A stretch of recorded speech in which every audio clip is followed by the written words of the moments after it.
Hello guys, good morning. എന്തൊക്കെ അങ്ങനെ കാലത്ത് തന്നെ എണിച്ചിട്ട് കുളിച്ചിട്ട് ഓഫീസിലേക്ക് പോങ്ങിയുന്നുണ്ട്. കുറച്ച് സ്പ്രേ എല്ലാം അടിച്ച് എല്ലാം കഴിഞ്ഞിട്ട് നേരെ കഴിഞ്ഞ് ഓഫീസിലേക്ക് പോകുമ്പോഴേക്കാണ് ഓർമ്മയായത് ഓഫീസിലേക്ക് പോകുന്നതിന് മുന്നേ ബാങ്കിലേക്ക് പോകാനുണ്ട്.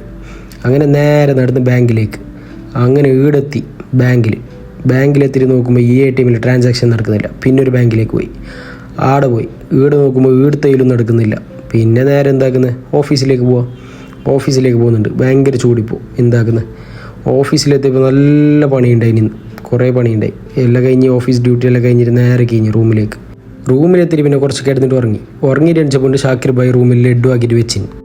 ഞാനിപ്പോൾ ഷുഗർ കേട്ട് അന്നങ്ങ് ഷാക്കിർ ഭായ് ആക്കിയല്ലേ ഒരു ലഡ്ഡു തിന്ന്. ഷാക്കിർ ഭായിട്ട് ലഡ്ഡു എങ്ങനെ ഉണ്ട് ഞാൻ പറഞ്ഞു നല്ല രസമുണ്ട്. അങ്ങനെ പിന്നെ എന്തെങ്കിലും ഉണ്ടാ നോക്കാൻ വേണ്ടിയിട്ട് കിച്ചണിലേക്ക് കയറുമ്പോൾ ഇഷാമ മസാല ഇട്ടിട്ട് വെച്ചിന്. അതെല്ലാം കഴിയുമ്പോൾ ഇഷാമ് കുക്കിംഗ് തുടങ്ങി. ഇഷാമ് എണ്ണയ്ക്ക് എന്തെല്ലാം എടുത്തിട്ട് ഇടുന്നുണ്ട്. അങ്ങനെ പിന്നെ നമ്മളെ മെയിൻ സാധനം എത്തി. ഇതെന്തെന്ന് പറഞ്ഞാൽ ചിക്കൻ്റെ പാർട്സ്. അങ്ങനെ കറി ആവണം. നമ്മൾ കുറച്ച് നേരം ഫോൺ നോക്കി. എന്നിട്ട് കുറച്ച് കഴിഞ്ഞിട്ട് ഒന്ന് തുറന്ന് നോക്കി, നല്ല മണം വരുന്നുണ്ട്. അപ്പോൾ പറഞ്ഞ് ഇഷാം കറിയെല്ലാം റെഡിയായി നിറഞ്ഞിട്ട് വിളിച്ച് നേരെ ഇരുന്ന് ഒരു കുബൂസും പിന്നെ കുറച്ച് കറി. അപ്പോൾ ഓക്കെ, ഇന്നത്തേക്കുള്ളതായി. ബൈ.